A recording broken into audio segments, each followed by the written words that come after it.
ओम श्री गुरुभ्यो नमः वक्रतुंड महाकाय सूर्यकोटि समप्रभ निर्विघ्नं गुरुमे देव सर्वकार्येषु सर्वदा மார்ஸ் மீடியா நேயர்கள் எல்லாருக்கும் ஜோதிட குருஜியின் இனிய வணக்கங்கள், வாழ்த்துக்கள், ஆசீர்வாதங்கள். ஜோதிட பெருமக்கள் அனைவருக்கும் எனது சிறந்தாழ்ந்த வணக்கங்கள். இந்த பதிவு ரொம்ப ஒரு அற்புதமான ஒரு பதிவு. இந்த வீடியோ பதிவு மேஷராசி அன்பர்களுக்கு ரொம்ப அற்புதமான ஒரு பதிவு.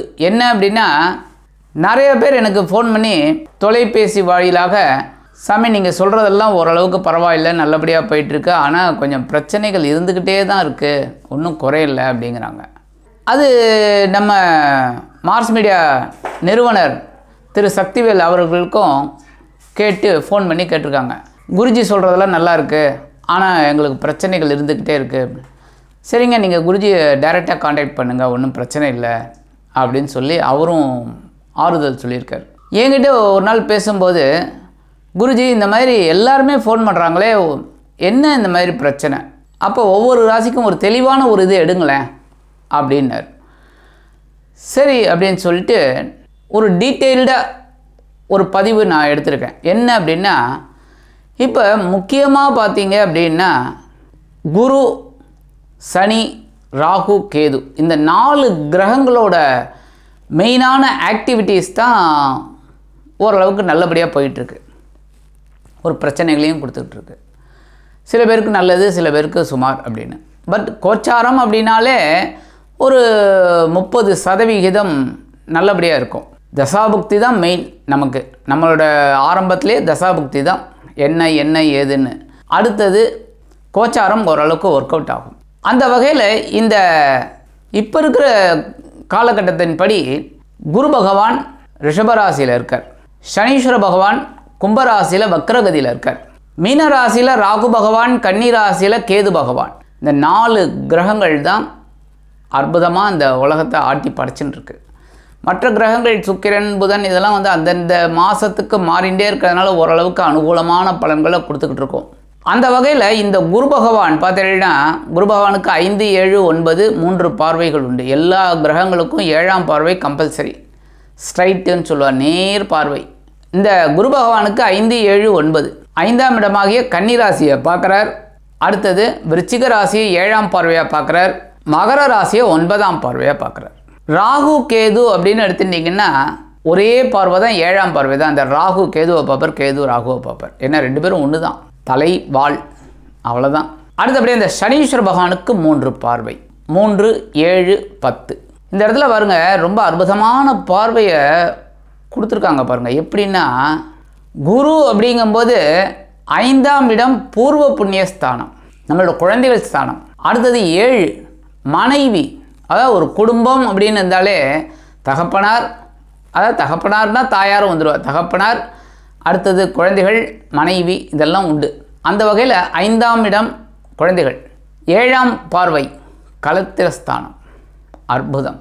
அடுத்தது 9 பாக்கியஸ்தானம், அனுபவிக்கிறது. ஸோ இந்த குருவுக்கு சுப பார்வையாக இந்த 3ஐயும் கிடச்சிது.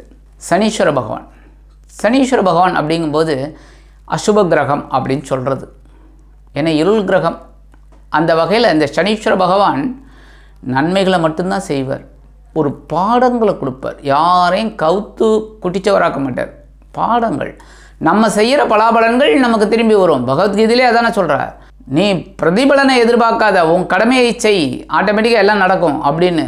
ஸோ நீங்கள் கடமையை செஞ்சு பிரதிபலனை எதிர்பார்க்காமல் இருந்தாலே பலன்கள் ஆட்டோமேட்டிக்காக வரும். இந்த சனீஸ்வர பகவானோட பார்வை பார்த்திங்கன்னா 3ஆம் இடத்தை பார்க்குறார். 3 அப்படின்னா என்ன, முயற்சி. உங்களோட முயற்சிகளை முட்டுக்கட்ட போடுவார்.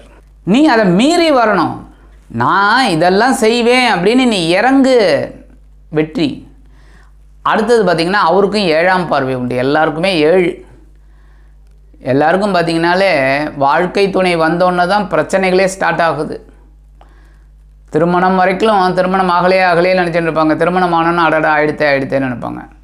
இந்த லட்டு சாப்பிட்றவங்க மாதிரி தான், லட்டு சாப்பிடாத வரைக்கும் சாப்பிட்லேன்னு ஏக்கம் இருக்கும்.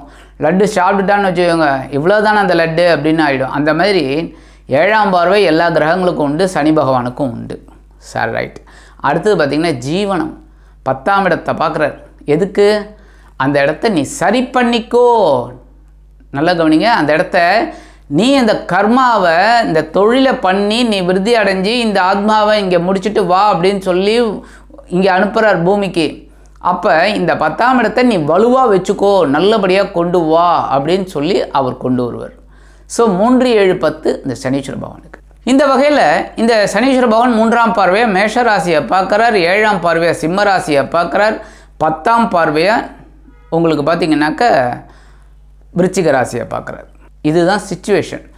இப்போ ஒவ்வொரு ராசிகளுக்கும் மேஷ ராசியிலேருந்து சரி, ரிஷப ராசி சரி, மிதுன ராசி சரி, ஒவ்வொரு ராசிக்கும் என்ன என்ன பிரச்சனைகள் எப்படி எப்படி அதை தீர்க்க வேண்டும் அப்படிங்கிறத பற்றி நம்ம இப்போ தெளிவாக பார்க்க போகிறோம். இப்போ ஒவ்வொரு ராசிக்கும் என்ன அப்படிங்கிறத பற்றி நம்ம பார்க்கலாமா?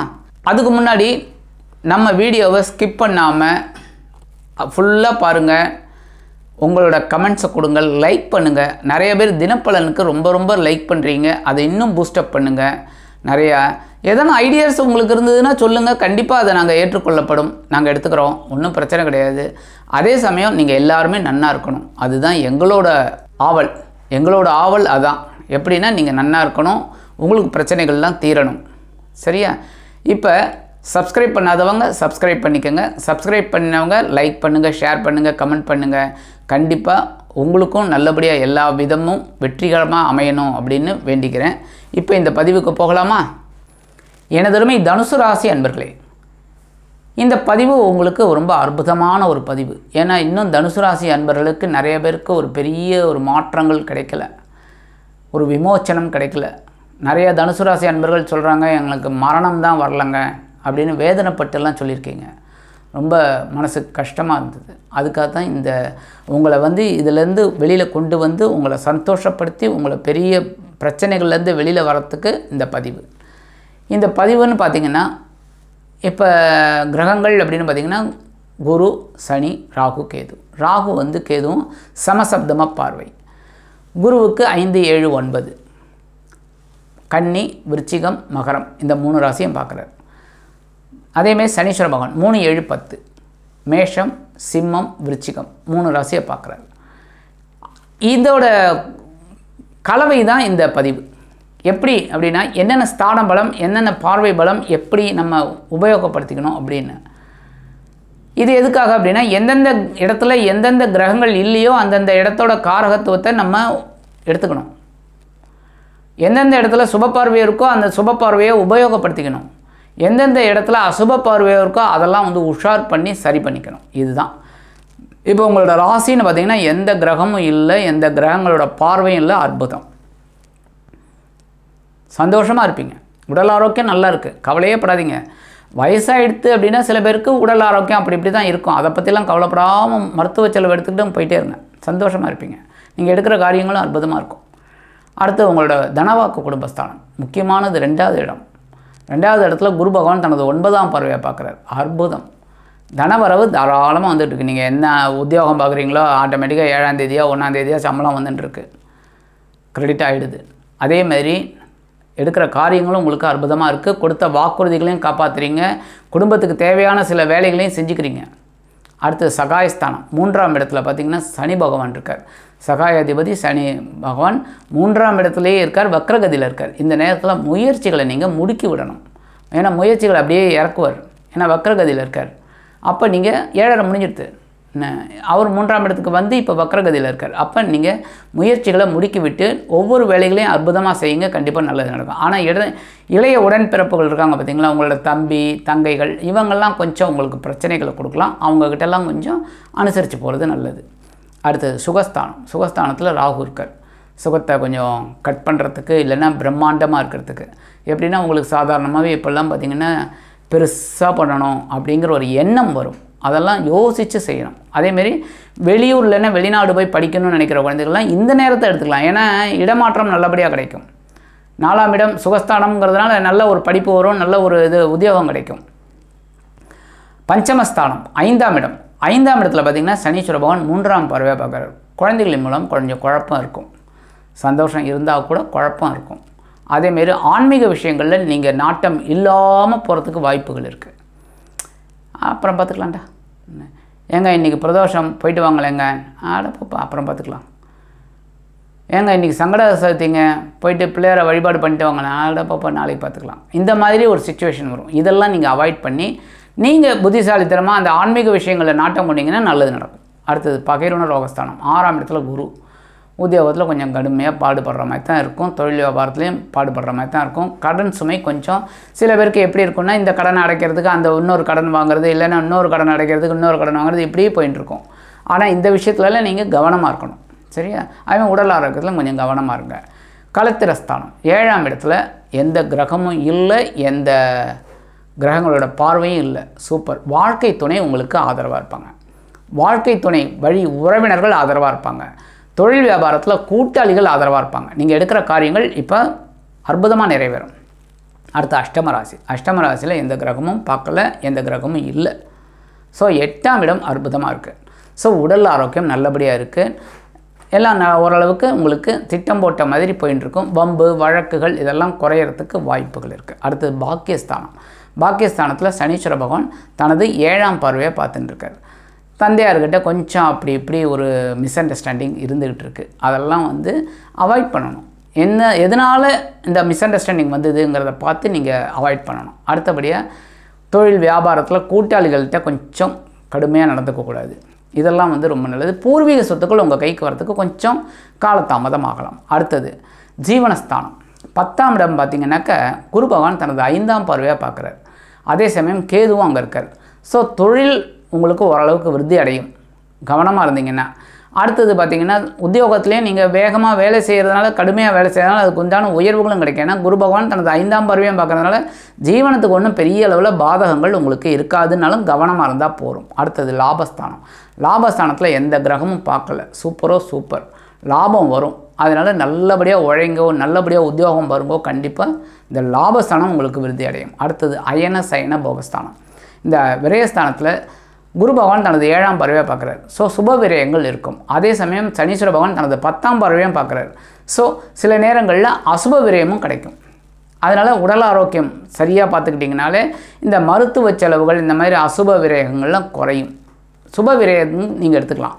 சில குழந்தைகளுக்கெல்லாம் கல்யாணம் ஆகும் இந்த தனுசு ராசி இது. அதனாலே இந்த குழந்தைகளோட கல்யாண செலவுக்காக நீங்கள் செலவு பண்ணுற மாதிரிலாம் வரும். குழந்தைகளோட படிப்பு செலவு இந்த மாதிரிலாம் வரத்துக்கு வாய்ப்புகள் சுப செலவுகளாக வரும். சரி, பரிகாரமாக என்ன பண்ணினா விசேஷம் அப்படின்னா சித்தர்கள் வழிபாடு தான் உங்களுக்கு ரொம்ப கை கொடுக்கும். சித்தர்கள் வழிபாடு பண்ணுங்கோ. உங்களுக்கு என்ன பிடிக்கிறதோ அந்த சித்தர்கள் வழிபாடு, குரு மகான்கள் வழிபாடு உங்களுக்கு பெரிய ஒரு முன்னேற்றத்தை கண்டிப்பாக கொடுக்கும். ஆக இந்த பதிவு உங்களுக்கு எதுக்காக அப்படின்னா, நிறைய நல்லது நடக்கலேன்னு நினைக்கும்போது இந்த பதிவு உங்களுக்கு உபயோகமாக இருக்கும். என்னென்னா எப்போவுமே இந்த ஒரு ராசி கட்டம்னு பார்த்தீங்கன்னா 12 கட்டங்கள், 1லேருந்து 12. 1ங்கிறது ஜென்மஸ்தானம், 2ங்கிறது தனவாக்கு குடும்பஸ்தானம். ஆக இந்தந்த இடத்துல எந்தெந்த கிரகங்கள் இருந்தால் ரொம்ப நல்லது அப்படிங்கிறத பற்றி சொல்லியாச்சு. இப்போ எதுக்காக இது அப்படின்னா, எந்தெந்த இடங்களில் எந்தெந்த கிரகங்கள் இல்லையோ அந்த இடங்களில் உண்டான காரகத்துவத்தை நாம் எடுத்துக்கொண்டு முன்னேற வேண்டும். இப்போ ஃபார் எக்ஸாம்பிள் உங்களுக்கு பார்த்திங்கன்னாக்கா களத்திரஸ்தானம் அஷ்டமஸ்தானத்தில் எந்த கிரகமும் இல்லை. ஸோ அதெல்லாம் நீங்கள் எடுத்துக்கணும். எடுத்துட்டு வாழ்க்கை துணை மூலமாக என்னென்ன நன்மைகள், கூட்டாளிகள் மூலமாக என்ன நன்மைகள், உடல் ஆரோக்கியம் இதெல்லாம் நீங்கள் பார்த்துக்கணும். சரி, எந்தெந்த கிரகங்கள் எந்தெந்த கிரகத்தின் பார்வை எந்தெந்த இடத்துல விழருது அதெல்லாம் யூஸ்ஃபுல்லாக நீங்கள் எடுத்துக்கணும். குரு அப்படிங்கும்போது நீங்கள் என்ன அந்த பார்வையை நீங்கள் எடுத்துக்கணும். அடுத்தது சனீஸ்வர பகவான். சனீஸ்வர பகவானோட பார்வை அசுப பார்வை. ஸோ அந்த இடத்துல விழும்போது நீங்கள் கேர்ஃபுல்லாக இருக்கணும். சரியா? அதாவது பஞ்சமஸ்தானம் சனி பகவான் 3ஆம் பார்வையை பார்க்குறாரு. ஸோ குழந்தைகள் விஷயத்தில் கவனமாக இருக்கணும். அடுத்தது 7ஆம் பார்வை உங்கள் பாக்கியஸ்தானம், அப்பா விஷயத்தில் ஜாக்கிரதையாக இருக்கணும், அப்பாவோட உடம்பை பார்த்துக்கணும். என்ன அடுத்தது குரு 7ஆம் பார்வை, சனீஸ்வர பகவான் 10ஆம் பார்வை உங்கள் விரயராசியை பார்க்குறாரு. மருத்துவ செலவுகள் இதெல்லாம் மேக்ஸிமம் இது பண்ணி உங்களோட சுப விரயங்களை அதிகப்படுத்திக்கணும், அசுப விரயங்களை குறைக்கணும். ஸோ இதுதாங்க மேட்ரு. ஸோ இந்த இடத்துல என்னென்னா எந்தெந்த கிரகங்கள் எந்தெந்த இடத்தில் இல்லையோ அந்தந்த காரகத்துவத்தை நாம் எடுத்து பயன்படுத்தி கொள்ள வேண்டும். அதே மாதிரி எந்தெந்த கிரகங்களின் சுப பார்வை எங்கெங்கு விழுகிறதோ அதை நம்ம பாசிட்டிவாக எடுத்துக்கணும். எந்தெந்த இடத்தில் கிரகத்தின் அதாவது சனி பகவானின் அசுப பார்வை விழறதோ அந்தந்த இடத்துல நம்ம உஷாராக இருந்து அதை சரி பண்ணிக்கணும். இந்த மாதிரி பண்ணினாலே போகிறோம். பரிகாரமாக நான் சொன்ன மாதிரி சித்தர்கள் வழிபாடு, குருமகான் வழிபாடு. ஆக இதை நீங்கள் பண்ணினீங்கனாலே அற்புதமான ஒரு முன்னேற்றமான பலன்கள் உங்களுக்கு கண்டிப்பாக கிடைக்கும் என்று கூறி விடைபெறுகிறேன். நன்றி, வணக்கம்.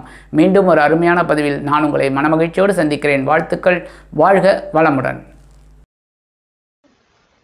இந்த சேனல் உங்களுக்கு பிடிச்சிருந்தா மறக்காம சப்ஸ்கிரைப் பண்ணுங்க, ஷேர் பண்ணுங்க, லைக் பண்ணுங்க, கமெண்ட் பண்ணுங்க.